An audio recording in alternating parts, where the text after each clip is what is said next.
মা বলবে হ্যাঁ হ্যাঁ করেন, সিজার করেন। বাবা বলবে হ্যাঁ করেন, কোনো সমস্যা নেই, জানেন।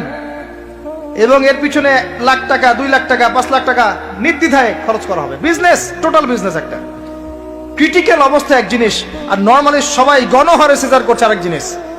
এটা টোটালি একটা ব্যবসা এবং পুরো মানব জাতিকে ধ্বংস করার প্ল্যান এটা একটা। জুলুম, মেয়েদের উপর একটা জুলুম। শেষ জামানে হাদিস এসেছে যে আখিরুজ জামানে এক মেয়েদেরকে ধরা হবে, মানে মেয়েরা ধরা দিবে না, ধরা হবে, ধরা হবে, পেট কেটে ফেলা হবে, এর ভিতরে যা আছে ওকে বের করে ফেলা হবে।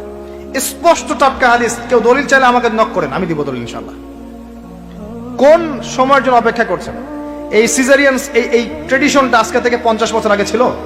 আপনার দাদিরা কি এইভাবে সন্তান জন্ম দিয়েছে?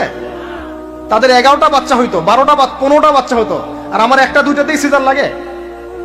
গরু ছাগলের বাচ্চা হয়, আমাদের বাচ্চা হইতে পারে না? সুবহানাল্লাহ, সুবহানাল্লাহ। ইভেন আমার ক্ষেত্রে এমন হয়েছিল।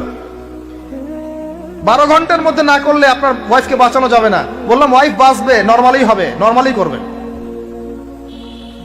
আমি যাই না মাঝে দাঁড়ানো, আলটিমেটাম সময় দিচ্ছে যে সময়ের আগে হবে না, সময় এটা পার হয়ে গেলে সিরিয়াস অবস্থা, মারা যেতে পারে, মরবে না, এভাবেই হবে, করেন।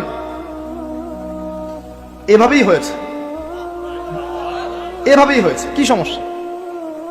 মানুষকে ভয় দেখানো হয় এখানে। আমি এই কথাটা এই জন্য বললাম যে যারা পুরুষ আছেন আপনারা এবং যারা সন্তানের বাবা হচ্ছেন, আপনারা আপনাদের স্ত্রীদের জীবনটাকে এভাবে ধ্বংসের মুখে ঠেলে দিয়েন না, ওদের উপর এত জুলুম করেন না।